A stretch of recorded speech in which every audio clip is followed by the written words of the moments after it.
¿Qué tal? Buenos días. Bienvenidos a la iglesia Venid y Ved.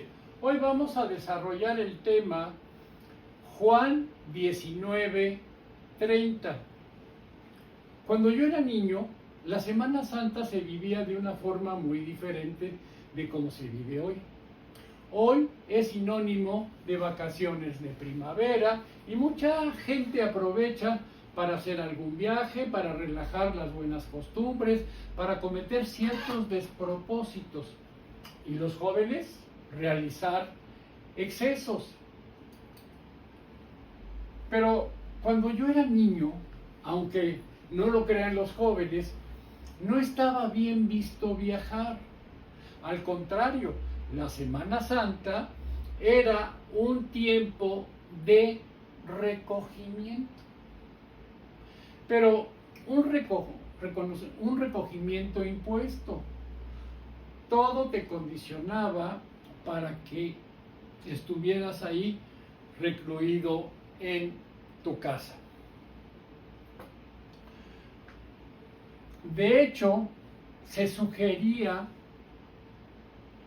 no escuchar música y prácticamente cualquier cosa que significara diversión estaba mal visto. En la televisión, cuando yo era niño, la programación iniciaba a las 4 de la tarde y durante la Semana Santa la programación era religiosa y las pocas películas que habían eran de temática religiosa como Ben-Hur, El Mártir del Calvario, Los 10 Mandamientos, Rey de Reyes, Marcelino Pan y Vino.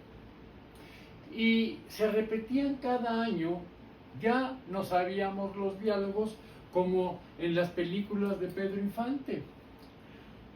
Pocos negocios de diversiones abrían esos días y los jóvenes no tenían a dónde ir ni nada que hacer. Era un tiempo aburridísimo, una semana sin poder hacer nada. Y eso era porque no entendían los beneficios que aporta la Semana Santa para nuestra vida. Y puede que para uno de ustedes sea igual, que hoy tampoco entendamos cuáles son los beneficios que la Semana Santa nos reporta. Muchas veces los árboles no nos dejan ver el bosque y muchas veces ocurre con la Navidad, con la Semana Santa, con otras festividades que las hemos enmascarado, que las hemos recubierto de festejos, comidas, vacaciones, viajes, excesos y en algunos casos fomentando placeres bajos e inmoralidades. Y perdemos el sentido de lo que estamos recordando. Pero por eso, precisamente hoy quiero hablarles de cuáles son los beneficios de esta Semana Santa para que pudiéramos entenderlo, porque si realmente entendemos lo que ocurrió, seguramente tu vida va a cambiar de una forma radical. No sé si se han dado cuenta que últimamente está de moda hacer películas de Jesús en las que nos presentan un Jesús muy hollywoodense, descafeinado. Es un güerito de canica clara, con una barba, recién salido de alguna estética muy cara. Vamos a escuchar la Biblia. Nos dice Isaías 53:2. Creció como una pequeña planta con una raíz en tierra seca. No había en él hermosura o majestad como para que nos fijáramos en él. No había en él nada atrayente como para que nos gustara. Hay un episodio en el que José y María extravían a Jesús y cuando lo encuentran en el templo y quieren regañarlo, Jesús les responde: ¿acaso no saben que en los negocios de mi Padre me es necesario estar? A la edad tan temprana de 12 años, él tenía muy claro cuál era su origen, quién era su padre y qué es lo que tenía que hacer. De hecho, cuando él comienza su ministerio, les dice a sus discípulos, vamos a escuchar la Biblia. Juan 4:34. Pero Jesús les dijo, mi comida es obedecer a Dios y completar su trabajo. Este es el centro de lo que hoy vamos a platicar.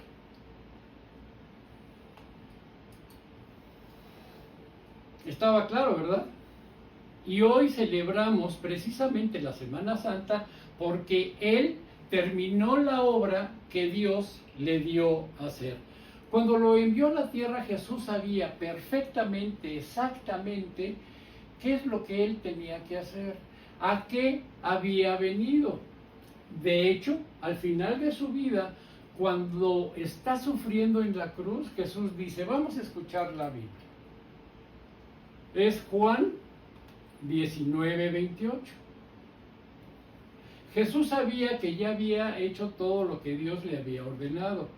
Por eso, y para que se cumpliera lo que dice la Biblia, dijo, tengo sed. Había allí un jarro lleno de vinagre, entonces empaparon una esponja en el vinagre, la ataron a una rama y la acercaron a la boca de Jesús. Él probó el vinagre y dijo, todo está cumplido. Inclinó su cabeza y murió. Quiero llamar su atención precisamente a estas últimas palabras que Jesús dijo desde la cruz y que sabemos que no las dijo de una forma agonizante, no como un suspiro, sino como un grito de victoria. Los otros tres evangelistas, Mateo, Marcos y Lucas, no recogen estas palabras de Jesús. Solo Juan las recoge. Pero recuerden que Juan era el único que estaba a los pies de la cruz, pudiendo escuchar lo que Jesús decía. Y los otros tres evangelistas dicen simplemente que Jesús exclamó a gran voz, le sirvió de grito, un gran grito. Y Juan nos dice que dijo, tetelestai kalos, todo está cumplido. De hecho, hay muchas últimas palabras célebres, pero no hay ninguna duda que la frase más importante en toda la historia son estas tres palabras. Todo está cumplido. Todo está terminado. Si Jesús no hubiera dicho todo está terminado, no habría un propósito para tu vida, no tendrías paz, no habría perdón ni esperanza.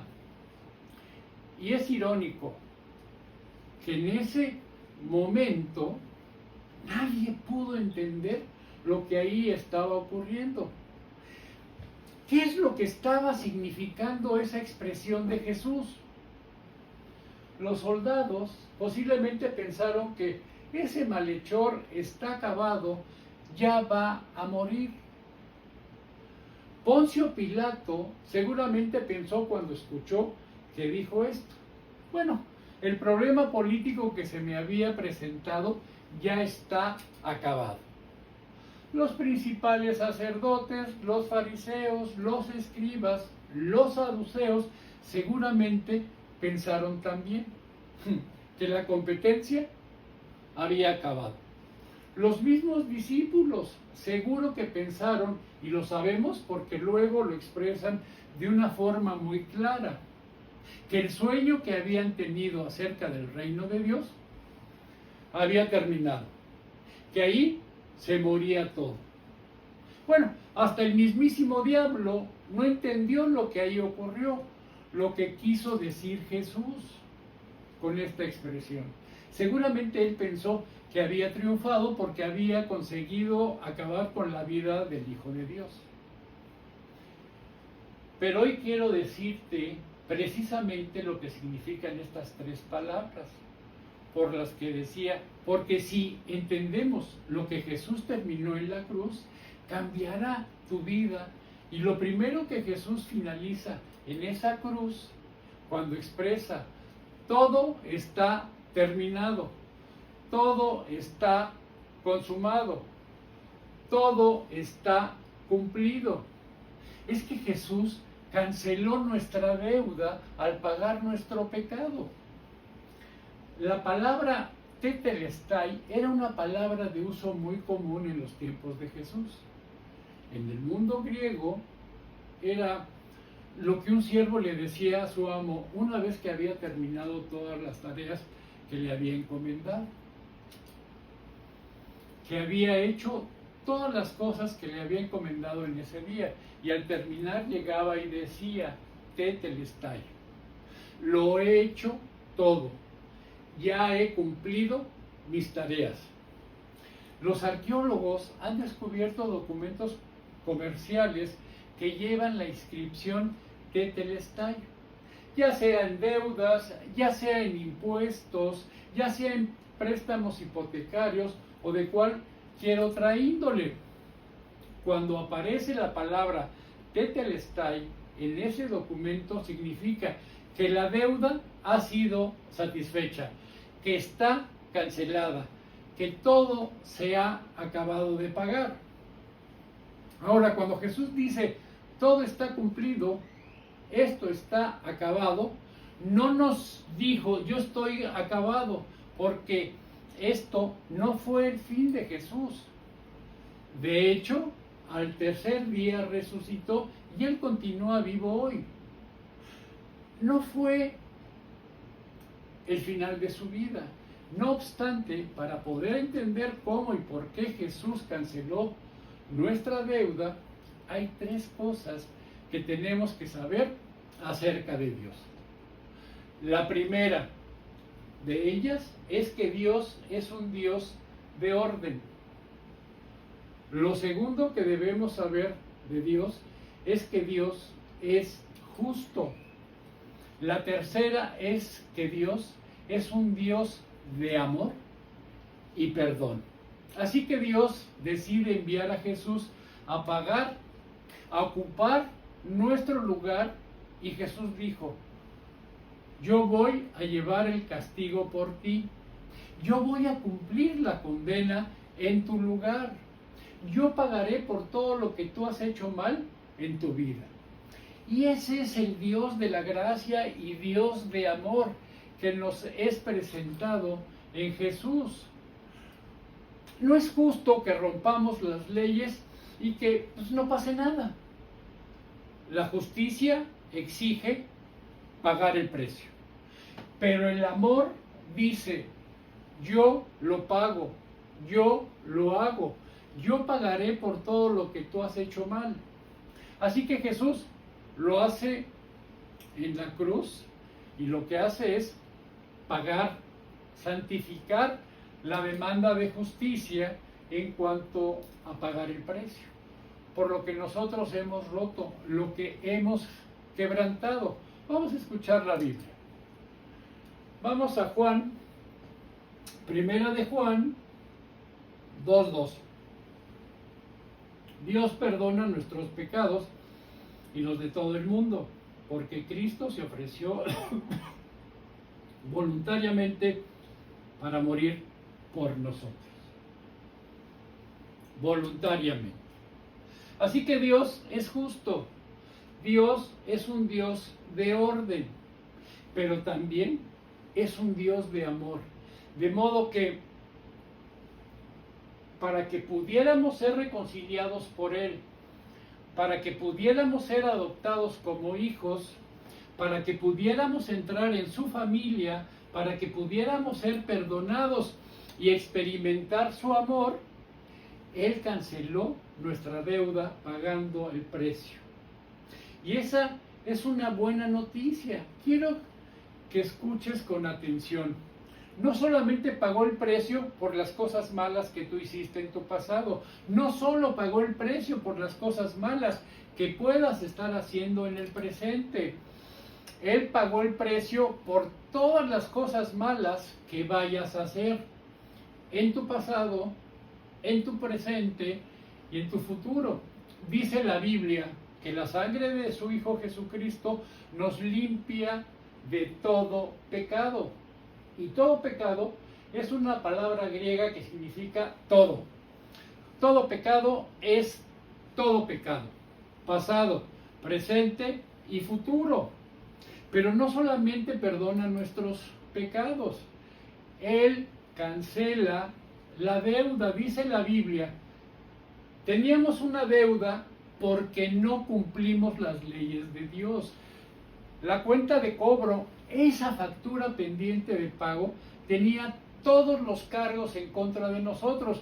Ahí estaba todo desglosado, todo lo malo, cada ley que hemos incumplido. Pero Dios nos perdonó la deuda clavándola en la cruz. No solo perdona, además anula esa cuenta, esa posibilidad de volver a quedar endeudados, dice el autor de Hebreos, hablando Dios a través de él. Vamos a escuchar la Biblia. Hebreos 10, 17. Luego dice, perdonaré sus pecados y nunca más recordaré sus pecados ni sus maldades. Cuando Dios perdona, no queda ningún registro.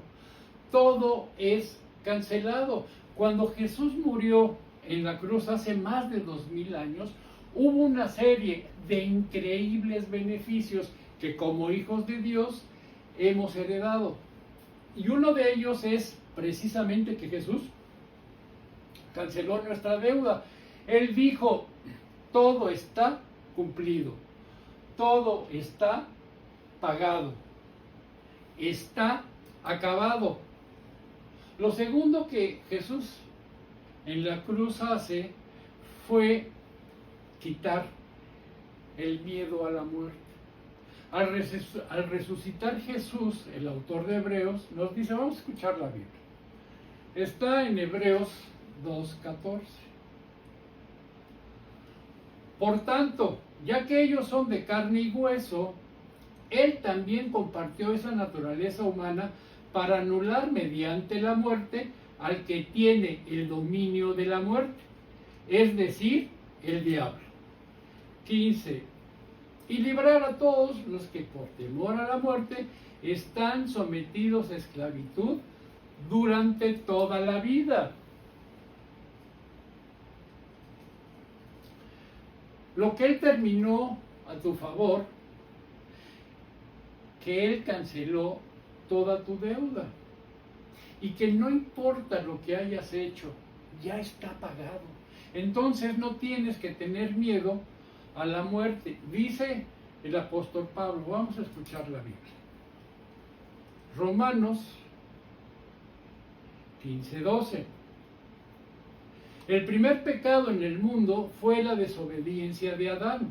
Así que en castigo por el pecado apareció la muerte en el mundo. Y como todos hemos pecado, todos tenemos que morir. El siguiente, Romanos 5:18. Por el pecado de Adán, Dios declaró que todos moriremos. Pero gracias a Jesucristo que murió por nosotros, Dios nos declara inocentes y nos da vida eterna. 19. O sea, que la desobediencia de uno solo hizo que muchos desobedecieran, pero la obediencia de Jesús, Dios declaró inocente a muchos. Si no hubiera resucitado hoy, estaríamos sin esperanza. La muerte supondría el fin de la existencia. Se acabó. No hay nada más. No tendríamos ninguna seguridad de que hay, después de esta vida, una mejor vida. Dice el apóstol Pablo, vamos a escuchar la Biblia.